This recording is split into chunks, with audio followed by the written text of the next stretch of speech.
জ্বালানি তেল বিক্রি থেকে আয় কমছে সৌদি আরবের। জুন মাসে দেশটির তেল বিক্রি থেকে আয় কমেছে প্রায় 9% আগের বছরের একই সময়ের তুলনায়। বিশ্ববাজারে তেলের দাম কমতে থাকায় সামনের দিনে এই আয় আরও কমতে পারে বলে শঙ্কা বিশ্লেষকদের, যার নেতিবাচক প্রভাব পড়বে দেশটির সার্বিক অর্থনীতিতে। ডেস্ক রিপোর্টে বিস্তারিত। 250-টিরও বেশি ডিজাইন অপশন নিয়ে ওয়ালটন স্মার্ট ফ্রিজ, বোঝে আপনার প্রয়োজন।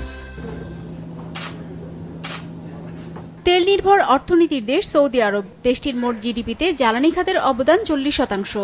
অর্থ বছরের মোট রাজস্ব আয়ের 75%ই আসে এই খাতটি থেকে। অর্থনীতির প্রধান এই খাতটি থেকে আয় কমছে সৌদি আরবের। সৌদি সরকারের হিসেব বলছে, জুন মাসে বিশ্ব বাজারে তেল বিক্রি করে সৌদির আয় হয়েছে $17.7 বিলিয়ন, যা আগের বছরের একই সময়ের তুলনায় 9% কম, আর মে মাসের তুলনায় 12% কম। ব্লুমবার্গের এক প্রতিবেদন বলছে, জুন মাসে প্রতিদিন গড়ে প্রায় 56 লাখ ব্যারেল তেল রপ্তানি করেছে সৌদি আরব। তেলের দর বাড়াতে 2022 সালের শেষের দিক থেকে উৎপাদন কমানো শুরু করে তেল উৎপাদক ও রপ্তানিকারক দেশগুলোর সংগঠন ওপেক প্লাস, যার নেতৃত্বে ছিল সৌদি আরব। তবে কাঙ্ক্ষিত হারে দাম না বাড়ায় দফায় দফায় উৎপাদন কমানোর প্রক্রিয়া অব্যাহত রাখার ঘোষণা দিতে থাকে ওপেক প্লাস।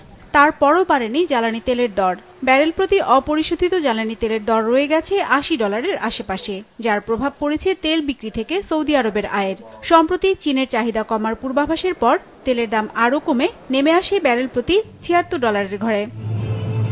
তেলের দাম কমার নিশ্চিত প্রভাব পড়বে সৌদির ওপর। বিশ্লেষকরা বলছেন, দেশটির যুবরাজ মোহাম্মদ বিন সালমান নিয়ম নামের যে মেগা প্রকল্প হাতে নিয়েছেন, তা বাস্তবায়নে তেল বিক্রি টাকা খুবই জরুরি। অন্যদিকে আইএমএফের হিসেবে 2024 সালের বাজেটে ভারসাম্য আনতে সৌদি আরবকে তেলের দাম $96.20 নির্ধারণ করতে হবে।